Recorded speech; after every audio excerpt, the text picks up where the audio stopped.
Number one, put God first. Put God first in everything you do. Everything that you think you see in me, everything that I've accomplished, everything that you think I have, and I have a few things, everything that I have is by the grace of God. Understand that. It's a gift. 40 years ago, March 27th, 1975, it was 40 years ago, just this past March, I was flunking out of college. I had a 1.7 grade point average. I hope none of you can relate. I had a 1.7 grade point average. I was sitting in my mother's beauty shop. They still call it beauty shops now? What they call it now? Yeah, I was sitting in the beauty parlor. I was sitting in my mother's beauty parlor, and I'm looking in the mirror, and I see behind me this woman under the dryer. And every time she looked up, every time I looked up, she was looking at me, just looking me in the eye. And I didn't know who she was, and I said, she said, somebody give me a pen, give me a pencil. I have a prophecy. March 27, 1975. She said, boy, you are going to travel the world and speak to millions of people. Now, mind you, I flunked out of college.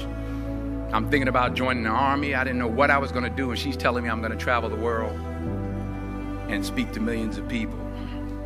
Well, I have traveled the world, and I have spoke to millions of people.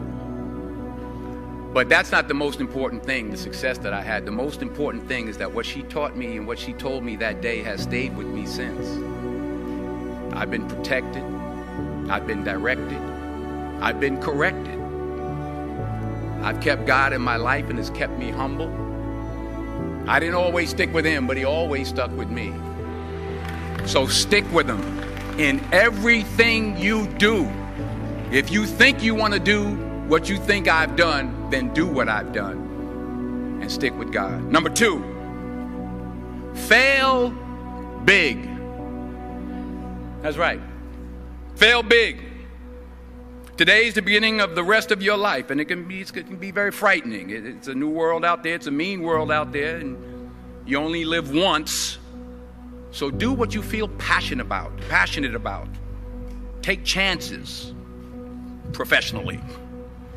Don't be afraid to fail. There's an old IQ test, was 9 dots, and you had to draw 5 lines with a pencil within these 9 dots without lifting the pencil. The only way to do it was to go outside the box. So don't be afraid to go outside the box.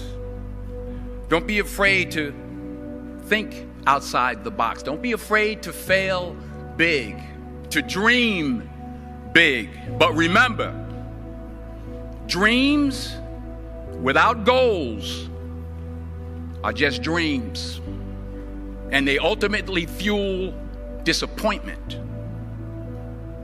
So have dreams, but have goals. Life goals, yearly goals, monthly goals, daily goals. I try to give myself a goal every day. Sometimes it's just to not curse somebody out. Simple goals, but have goals. And understand that to achieve these goals, you must apply discipline and consistency. In order to achieve your goals, you must apply discipline, which you have already done, and consistency every day, not just on Tuesday and miss a few days. You have to work at it every day. You have to plan every day. You've heard the saying, we don't plan to fail, we fail to plan. Hard work works. Working really hard is what successful people do. And in this text, tweet, twerk world that you've grown up in, remember, just because you're doing a lot more doesn't mean you're getting a lot more done. Remember that. Just because you're doing a lot more doesn't mean you're getting a lot more done. Don't confuse movement with progress. My mother told me, she said, yeah, because you can run in place all the time and never get anywhere. So continue to strive, continue to have goals, continue to progress. Number 3, you'll never see a U-Haul behind a hearse. I'll say it again. You'll never see a U-Haul behind a hearse. I don't care how much money you make, you can't take it with you. The Egyptians tried it. They got robbed. That's all they got. You can't take it with you. And it's not how much you have. It's what you do with what you have. We all have different talents. Some of you will be doctors, some lawyers, some scientists, some educators, some nurses, some teachers. Yeah, okay. Some preachers. The most selfish thing you can do in this world is help someone else. Why is it selfish? Because the gratification, the goodness that comes to you, the good feeling that I get from helping others, nothing's better than that. Well, one or two things, but nothing's better than that. Not jewelry, not big house I have, not the cars, but it's the joy. That's where the joy is, in helping others. That's where the success is, in helping others. Finally, I pray that you put your slippers way under the bed tonight, so that when you wake up in the morning, you have to get on your knees to reach them. And while you're down there, say thank you for grace. Thank you for mercy. Thank you for understanding. Thank you for wisdom. Thank you for parents. Thank you for love. Thank you for kindness. Thank you for humility. Thank you for peace. Thank you for prosperity. Say thank you in advance for what's already yours. It's how I live my life. That's why I am, one of the reasons why I am today. Say thank you in advance for what is already yours. True desire in the heart for anything good is God's proof to you, sent beforehand to indicate that it's yours already. I'll say it again. True desire in the heart, that itch that you have, whatever it is you want to do, that thing that you want to do to help others and to grow and to make money, that desire, that itch, that's God's proof to you, sent beforehand already to indicate that it's yours. And anything you want good, you can have. So claim it. Work hard to get it. When you get it, reach back. Pull someone else up. Each one, teach one. Don't just aspire to make a living. Aspire to make a difference. Every failed experiment is one step closer to success. You've got to take risks, and I'm sure you've probably heard that before, but I want to talk to you about why that's so important. I got 3 reasons, and you can pick up your iPhones. First, you will fail at some point in your life. Accept it.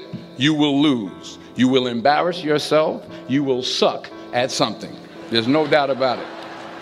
And I know that's probably not a traditional message for a graduation ceremony, but hey, I'm telling you, embrace it, because it's inevitable.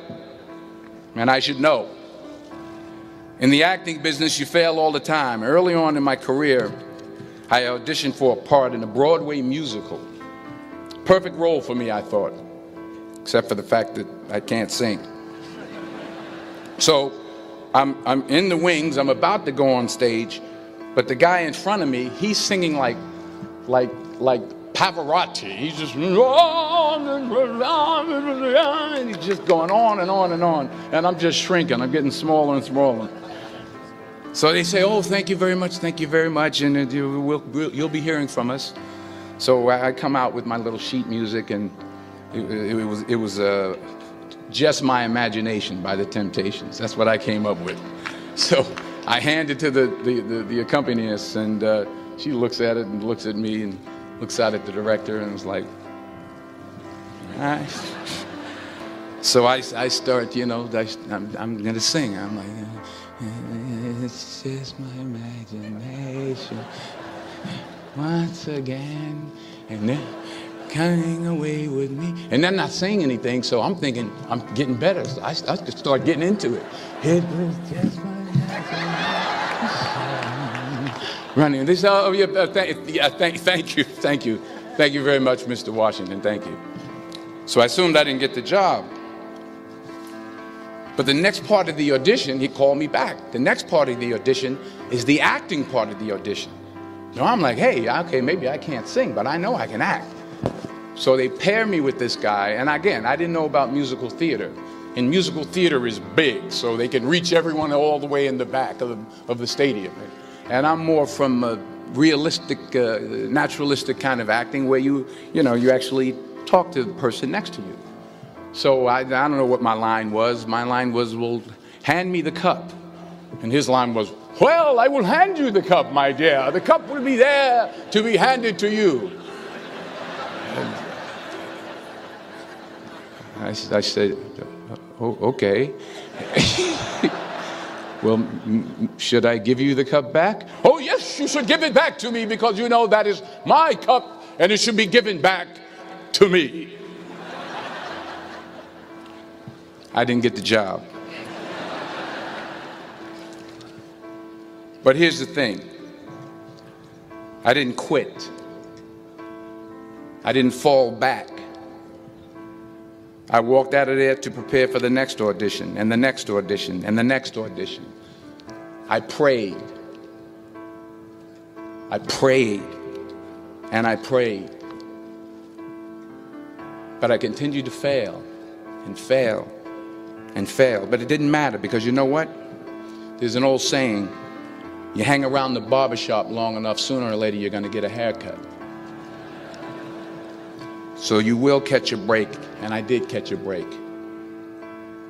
Last year, I did a play called Fences on Broadway. Someone talked about it. Won the Tony Award. And I didn't have to sing, by the way. But here's the kicker. It was at the Court Theater. It was at the same theater that I failed that first audition 30 years prior. The point is, and I'll pick up the pace, the point is every graduate here today has the training and the talent to succeed. But do you have the guts to fail? Here's my second point about failure. If you don't fail, you're not even trying. I'll say it again. If you don't fail, you're not even trying. My wife told me this great expression. To get something you never had, you have to do something you never did. Les Brown's a motivational speaker. He made an analogy about this. He says, imagine you're on your deathbed, and standing around your deathbed are the ghosts representing your unfulfilled potential. The ghost of the ideas you never acted on. The ghost of the talents you didn't use. And they're standing around your bed, angry, disappointed, and upset. They say, we came to you because you could have brought us to life, they say. And now we have to go to the grave together. So I ask you today, how many ghosts are going to be around your bed when your time comes? You've invested a lot in your education, and people have invested in you. And let me tell you, the world needs your talents, man, does it ever. I just got back from Africa like 2 days ago, so if I'm rambling on, it's because I'm jet lagged. I just got back from South Africa. It's a beautiful country, but there are places there with terrible poverty that need help. And Africa is just the tip of the iceberg. The Middle East needs your help. Japan needs your help. Alabama needs your help. Tennessee needs your help. Louisiana needs your help. Philadelphia needs your help. The